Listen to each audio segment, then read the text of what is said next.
Hi friends, দেখো তোমাদের মিষ্টি সোনা পুতুলদের রাখি পরানোর জন্য রেডি হচ্ছে।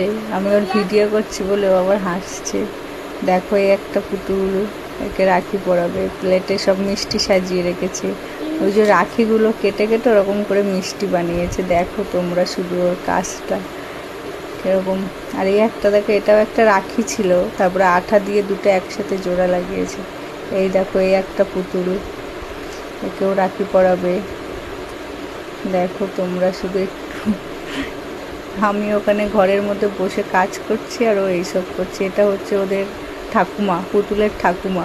ওই যে যে দুটো পুতুল দেখলে না, ওই দুটো পুতুলের ঠাকুমা হয়ে হচ্ছে। দেখো শুধু একটু কী করছে পুতুলগুলোকে নিয়ে। রোজ দিন ওরকম করবে, খাওয়াবে, ঘুম পাড়াবে। আর এই দেখো মিষ্টি, এরকম মিষ্টি তোমরা আগে কোথাও দেখেছো? যে দেখে থাকলে কমেন্ট করো, আর না দেখে থাকলে সেটাও কমেন্টে জানিও। দেখো কত সুন্দর বিভিন্ন রকমের মিষ্টি মিষ্টি প্লেটের মধ্যে সাজিয়ে রেখেছে। দেখো